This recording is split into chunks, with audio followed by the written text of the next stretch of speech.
Bonjour et bienvenue à l'émission Choisie.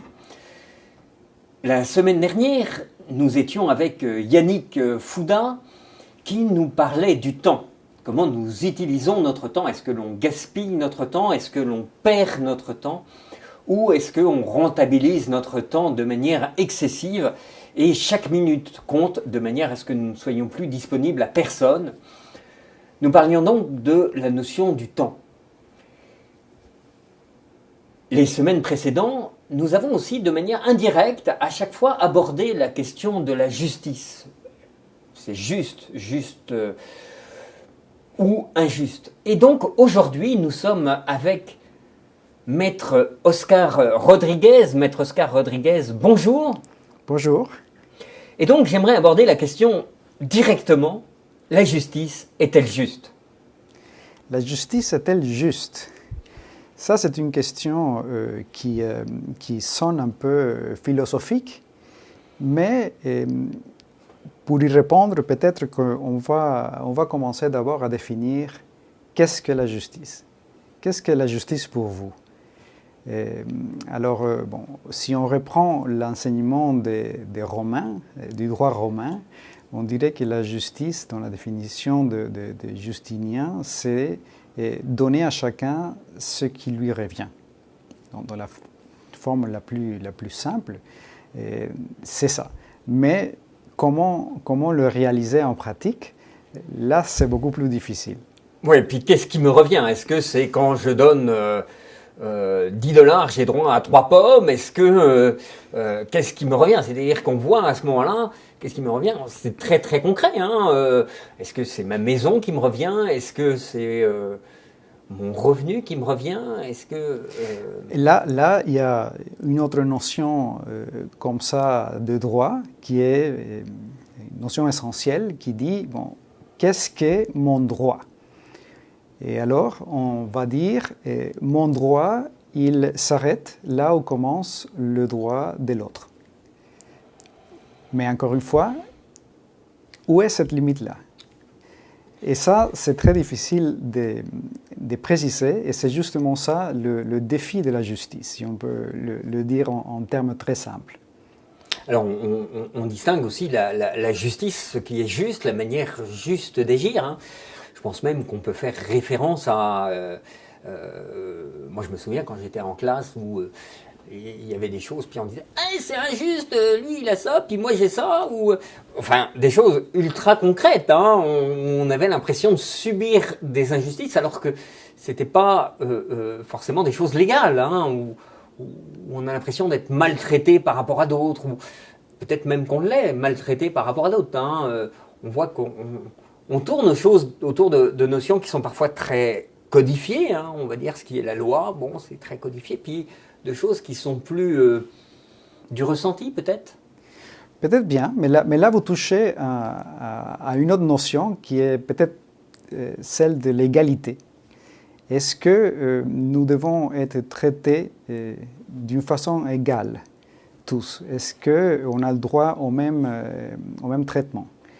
Est-ce qu'il faut que, si on met par exemple l'exemple typique des deux frères qui sont dans la maison, et ils ont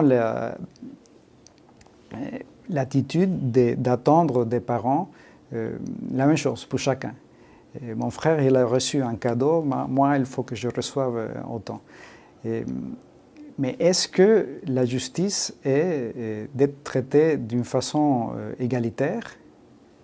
Ça, on peut en douter. D'autant plus que mon frère peut avoir plus de besoins que moi. Tout à fait. Alors, ça dépend des circonstances. Et j'allais dire, si on voulait vraiment pousser votre exemple jusqu'au bout, si j'offre un vélo, si les parents offrent un vélo à un enfant, ils doivent offrir exactement le même vélo à l'autre enfant. Parce que qu'il y a des différences entre les personnes et ces différences-là, il faut en tenir en compte aussi. Et même si on offrait peut-être le même vélo, à ce moment-là, on commettrait peut-être une injustice.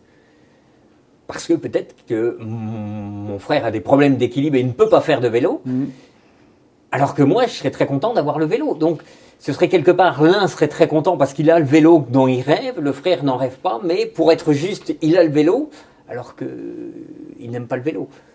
Qu'est-ce qui est juste donc? Mais si on voit, passons à la perspective juridique. Donc, les lois, c'est sûr que à l'origine, leur but est de créer la justice, qu'elle soit appliquée et puis que le monde soit plus juste, qu'il y ait des règles pour que les gens puissent vivre en paix et avoir une justice. Les lois, il faut qu'elles soient appliquées pour qu'elles servent à quelque chose. Et pour ça, on a un système de justice.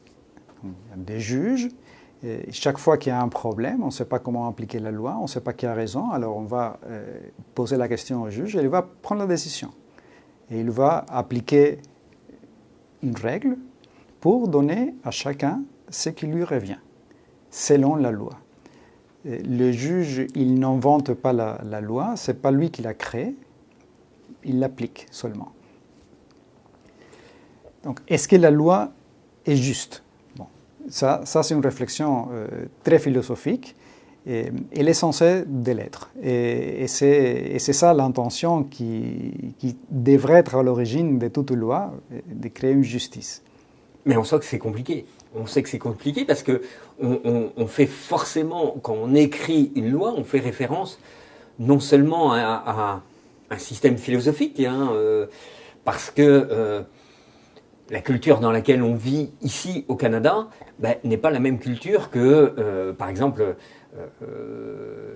dans un pays où la loi musulmane, la loi de la charia, par exemple, n'a rien à voir avec la loi juridique, alors que ce sont deux lois juridiques. Hein, tout à fait. Mais on sait que ça fait référence à un système de valeurs qui n'est pas le même.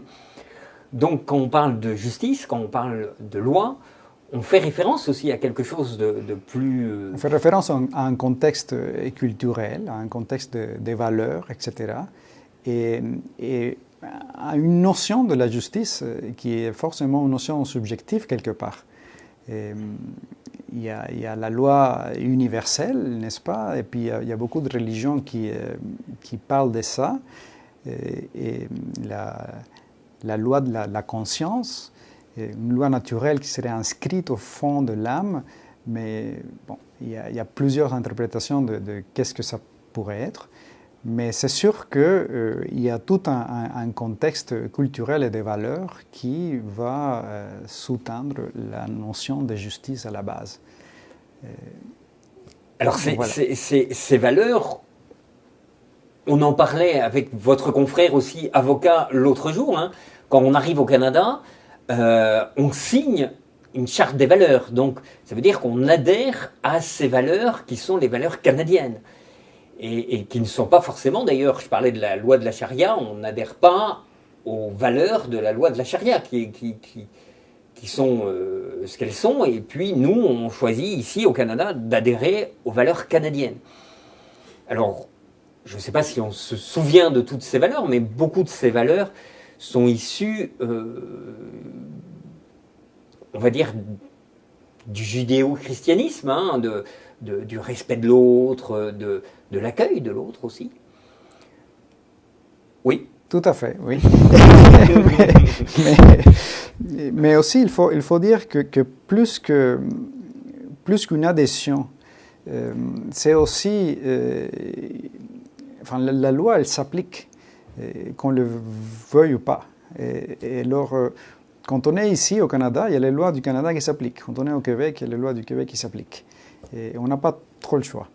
D'accord. Donc, c'est sûr, quand on décide de venir ici, on peut nous poser la question, est-ce qu'on adhère ou pas à un certain ensemble de valeurs, mais dès qu'on est sur le territoire, on est soumis à la loi.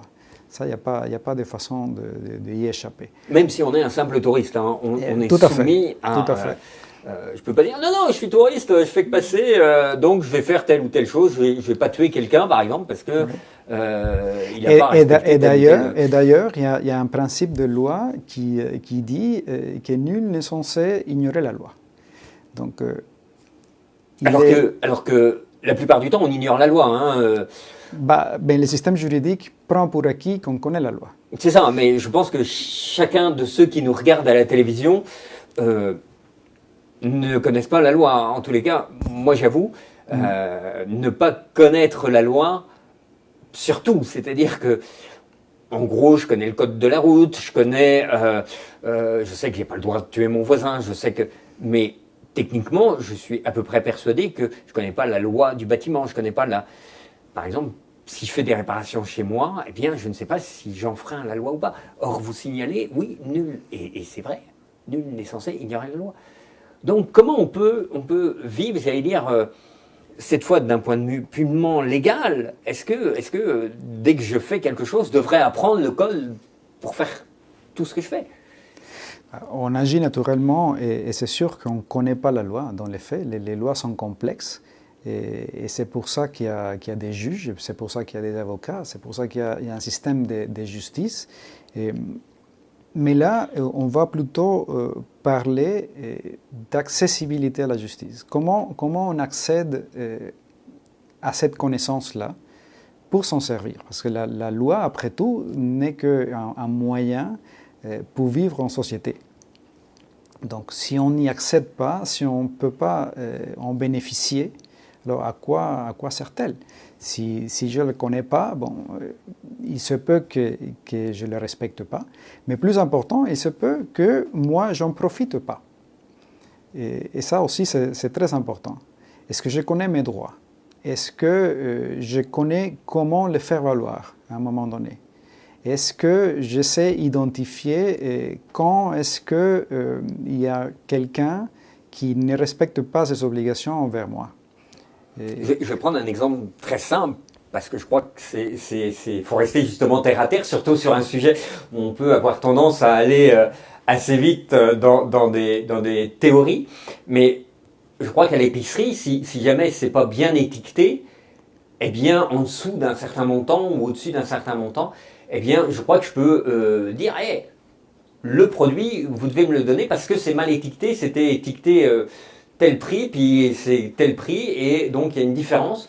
Donc vous avez essayé quelque part de me voler, donc finalement je peux me faire rembourser, ou voilà, il peut y avoir des choses très Oui, très concrètes. vous parlez là de la protection aux consommateurs, et c'est sûr, les consommateurs ont beaucoup de droits qu'ils ignorent. Par exemple, je vous donne un exemple simple. On peut pas, le marchand, le commerçant ne peut pas discriminer quant au prix en fonction du mode de paiement. Alors, le commerçant ne peut pas dire, si vous payez avec une carte de crédit, moi je vais vous chercher des frais sur le prix. Ça, c'est interdit. Mais il y en a beaucoup qui le font. Mais qui sait ça? Et alors, si ça vous arrive, bon, vous avez le droit de dire au marchand, bah, vous n'avez pas le droit de faire ça, et puis il doit respecter ce qui est écrit dans la loi. Ouais, c'est très très concret, c'est vraiment là, et effectivement on ne le sait pas, donc on se dit, ben non, ok, il faut payer avec tel montant, ah ben non, je vais m'arranger à un an, ah, hop là, en fait la loi nous autorise. Donc c'est important, hein, vraiment, cette connaissance de la loi. Et peut-être on peut aller, j'allais dire, vous parliez de l'accessibilité, peut-être qu'il y a aussi des difficultés d'accessibilité, c'est-à-dire que comme on est surtout, on a tribunal à Amos, mais c'est vrai que ça peut nous sembler difficile d'aller justement chercher un avocat, donc peut-être qu'il y a des problème aussi de difficulté, j'allais dire, parce qu'on peut se dire tout de suite un avocat c'est très cher, puis est-ce qu'il y a des moyens de diminuer la difficulté de l'accessibilité? Il y a beaucoup d'initiatives qui se font au long du Canada. Et notamment, il y a eu cette année, l'association du barreau canadien s'est posé la question. Il y a eu des journées, des réflexions et puis des écrits très, très importants sur la matière. On a réfléchi justement qu'est-ce que le problème d'accès à la justice au Canada. On a trouvé beaucoup de raisons et c'est sûr qu'il y a un problème d'accès à la justice. Vous en mentionnez quelques-unes tout à l'heure. Par exemple, bon, la complexité des normes. Des normes, ils sont de plus en plus nombreuses, ils sont complexes et les gens ont de plus en plus de mal à les comprendre, à les connaître. Alors, comment on peut remédier à ces problèmes-là?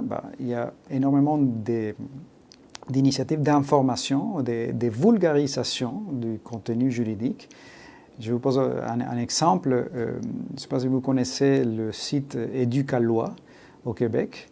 Éducalois, c'est magnifique. On peut trouver, ça se divise par sujet et on peut trouver des informations très accessibles. On peut lire et comprendre exactement ce que ça veut dire. Qu'est-ce qu'une mise en demeure? Comment fonctionne un régime matrimonial? Qu'est-ce que ça veut dire le patrimoine familial? Qu'est-ce qu'il faut faire pour se divorcer? Quels sont mes droits devant un commerçant? Quels sont mes droits si j'acquiers une maison et puis il y a des vices cachés? Quels sont mes droits dans toutes sortes de situations? Et ça, c'est des moyens très pertinents pour diffuser un peu la connaissance. Vous parlez d'un exemple, effectivement, la maison vices cachés, etc. Et effectivement, je connais des gens qui ont acheté une maison avec beaucoup de vices cachés et ils se sont dit non, on ne va pas se lancer dans des procès, on va pas... Et voilà, quelque part, on se dit, c'est compliqué, alors que peut-être que des choses simples existent, c'est ce que vous dites. Bon, il y a donc le problème de la connaissance. Après, peut-être qu'on a un problème. Maintenant, qu'est-ce qu'on fait? Il y a d'autres problèmes d'accessibilité. Par exemple, si je vais poursuivre quelqu'un, qu'est-ce que ça prend? Il faut aller au tribunal. Comment ça fonctionne? C'est des règles qui peuvent être parfois très complexes.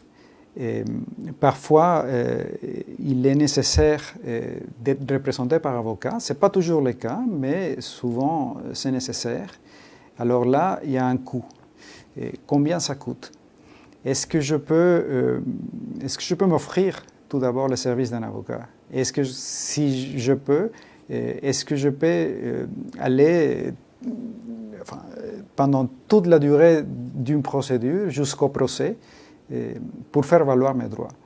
Alors ça peut être très coûteux. Sans être sûr forcément de gagner. Bien sûr. Dire que de l'autre côté, celui qui est attaqué va évidemment chercher à se défendre. Et donc il va prendre aussi un avocat. Et donc on voit que ça va être une bataille légale, dans tous les cas, juridique. Oui, c'est une discussion des positions contraires, qui peuvent être contraires et contestées, et qui vont être présentées au juge. Et c'est le juge qui va prendre la décision, si les parties ne s'entendent pas. Mais c'est ça le système de justice. Oui. Et parfois, justement, alors, est-ce que cette justice, et on comprend d'un point de vue global, pour gérer la société, il faut mettre en place un système de justice qui va gérer tout ça. Mais est-ce que, j'allais dire, tout simplement, est-ce que ça ne peut pas être plus simple que les gens s'assoient à la table et se disent, voilà le tort que tu m'as fait, dédommage-moi. Alors, c'est peut-être que je suis dans un monde à rêver, mais parce que on a l'impression que ça va être une vraie bataille et que ce sont des batailles à chaque fois. Le problème, c'est que les choses ne sont pas toujours si simples.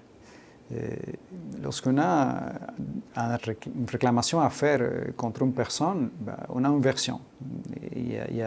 On voit la situation d'une façon, et puis l'autre la voit d'une autre façon. Peut-être que ce n'est pas si clair que ça. Il y a un contrat, peut-être que la clause n'est pas très claire, il y a plusieurs façons de la lire. Peut-être que le droit de quelqu'un n'est pas si clair. Peut-être que le droit, il peut exister, mais il ne va pas aussi loin qu'on le prétend. Donc, il y a beaucoup de nuances à faire. Et c'est là où il y a la discussion. D'accord. Et l'arbitrage au final? Et l'arbitrage au final, qui est la décision d'un tiers, n'est-ce pas? Parce qu'un juge, elle ne fait pas partie... Enfin, il est un tiers, et puis c'est lui qui va prendre la décision. Donc, de là, l'intérêt que les parties ont de s'entendre, pour ne pas arriver à donner la décision au juge. Oui. C'est ça, parce que forcément, si le juge est l'ami d'un des avocats, on a l'impression qu'il faut vraiment que ce soit un tiers, il faut vraiment que ce soit complètement impartial. Ça dans le système de justice a des moyens pour s'assurer que cette impartialité, c'est normal. C'est ça, c'est vraiment... Oui. Parce que on a l'impression parfois que les choses sont noyautées, mais en fait non, c'est très établi de manière à ce que ce soit justement oui, protégé. et s'il y a des doutes sur l'impartialité du juge parce que peut-être il est ami de l'une des parties, etc., il y a des moyens dans la loi pour régler cette question-là et puis pour changer le juge. Voilà, et que l'autre avocat évidemment connaît et il dit là, c'est pas possible, donc tout de suite, c'est réglé. Il y a des moyens, c'est sûr, le juge doit être impartial. Alors on voit toute cette question effectivement très très juridique, mais j'allais dire avant ça, est-ce que chacun d'entre nous, on voit qu'on peut agir légalement et qu'on peut trouver les moyens d'agir très légalement, mais est-ce que cet agir légal correspond exactement à l'agir juste? Vous voyez, bon, là peut-être que vous touchez à la notion de ce qu'on appelle l'abus de droit. On peut avoir le droit de faire quelque chose, mais est-ce que on peut, en exerçant un droit, agir d'une façon abusive? En d'autres mots, est-ce que la façon d'exercer un droit peut être en soi illégale? Et ça existe. C'est la notion de l'abus de droit. C'est-à-dire, moi, je peux avoir le droit de recevoir le prix de la maison que j'ai vendue. Mais comment je vais exercer ce droit-là? Alors, il y a toute une notion. Moi, j'ai le droit de pouvoir jouir de mon bien, de ma propriété, sans que mon voisin soit une nuisance excessive. J'ai le droit à ça. Et peut-être que le voisin est en train de faire des bruits qui sont tout à fait anormaux. Mais comment est-ce que maintenant, moi, je vais exercer ce droit-là? C'est ça, hein, par exemple. Moi, je peux être dans une compagnie, par exemple. Moi, je peux être l'actionnaire majoritaire. Moi, j'ai le droit de virer les administrateurs et puis d'engager du personnel et de les congédier. Mais comment je vais exercer ce droit-là? Est-ce qu'en exerçant ce droit-là, je vais peut-être le faire d'une manière abusive qui va causer tort à l'autre personne? Donc il y a toujours une mesure. Et on voit que le légal ne correspond pas exactement, enfin, même s'il y a des manières On peut, tout en agissant légalement, je peux commettre une injustice. Il y a des lois, par exemple, où cette notion est très présente. Par exemple, les lois qui régissent les corporations, les sociétés par action, par exemple. Il y a cette notion qu'on appelle d'oppression. On peut, un administrateur peut prendre des décisions, mais ces décisions peuvent être légales, mais à la fois être oppressives dans le sens où elles sont injustes. Et celui qui subit ces décisions ou ces agissements qui sont légaux mais oppressifs aura un recours pour faire valoir cette oppression et de dire cette conduite elle est légale mais elle est injuste et donc demander la protection du tribunal. D'accord. Alors c'est vraiment, hein, on voit qu'en fait, nul n'est censé ignorer la loi. En même temps, on voit les difficultés à l'accessibilité à la justice. Et en même temps, on voit que la justice, ou plus exactement, ce qui est juste, donc je mets de côté la justice, ne correspond pas forcément à ce qui est légal. Ou il y a une difficulté d'interprétation. Donc ça renvoie, vous l'avez dit tout à l'heure, un peu à la conscience de chacun. Et à chacun de choisir d'être juste ou légal. Est-ce qu'on pourrait parler un peu comme ça? Tout à fait. Et là, lorsque vous parlez comme ça me vient tout de suite. Il y a les principes de base du droit privé, qui est la responsabilité civile. Qu'est-ce que c'est la responsabilité civile? C'est très simple. C'est l'obligation que toute personne a de ne pas causer du tort à quelqu'un, aux autres. Donc, Et comment on fait ça? Bon, en respectant les lois, mais puisque respecter les lois parfois peut ne pas être suffisant, c'est donc d'agir comme une personne raisonnable. Et là, on entre dans une notion qui est complètement floue et que les tribunaux ont développée au long de l'histoire. C'est quoi une personne raisonnable? C'est une personne qui agit avec un degré normal de diligence, n'est-ce pas, et de soucis pour l'autre, dépendamment des circonstances où il est. Donc, comme vous voyez, c'est une notion qui est complètement d'une notion mathématique. Tout à fait. Ah ben vous avez eu un souci de niveau 4 pour l'autre. L'accueil de l'autre c'était à 3. Non, on est très très loin de ça. C'est-à-dire que c'est incalculable. Ça dépend donc des circonstances et puis d'une notion de personne raisonnable, qui est une notion qui se veut objective, mais qui, en fin de compte, est un peu subjective quand même. On ne voit pas, mettons un exemple très simple, on ne va pas exiger la même chose à un enfant de 10 ans qui se retrouve devant une personne blessée dans la rue que d'un médecin. Un médecin, c'est un professionnel, n'est-ce pas, qui a des connaissances, etc., qui n'ont pas assimilables à celles d'un enfant de 10 ans. Et pourtant, les deux peuvent avoir des obligations face à une personne qui se blesse dans la rue. Oui. Il y a une obligation, par exemple, très élémentaire de secours. Mais jusqu'où va cette obligation? Bon, c'est différent, dépendamment du contexte de la personne qui se trouve dans la situation. Ça, c'est très clair, ça vraiment. Et vraiment, cet exemple est très parlant, hein. Surtout à Amos, où on a quelques médecins, et je crois qu'on a maintenant 4 pharmacies. Donc, effectivement, le secteur médical, on le connaît bien. On voit que, oui, un médecin, il doit tout de suite intervenir. C'est tout de suite la pensée. Est-ce que l'enfant de 10 ans, bon, on ne va pas attendre la même chose, mais on voit bien que la question, en tous les cas, se pose. Je crois qu'on a fait un grand tour de toutes ces questions-là, notamment par rapport, encore une fois, à l'accessibilité, la question de est-ce que comment je comprends la justice? Est-ce que j'ai toutes les connaissances qu'il faut quand je me lance dans telle ou telle entreprise? Est-ce que bon, on voit bien que nul n'est censé ignorer la loi, hein, comme vous dites. Donc vraiment, avec toute cette science qu'en fait, j'ai pas du tout, il faut que j'aille faire appel, que je me renseigne. C'est ça. Et il y a l'obligation un peu de se renseigner aussi sur ce que disent ces lois-là. C'est un principe, il faut que tout le monde connaisse la loi, hein, mais il y a aussi, on doit y travailler un petit peu.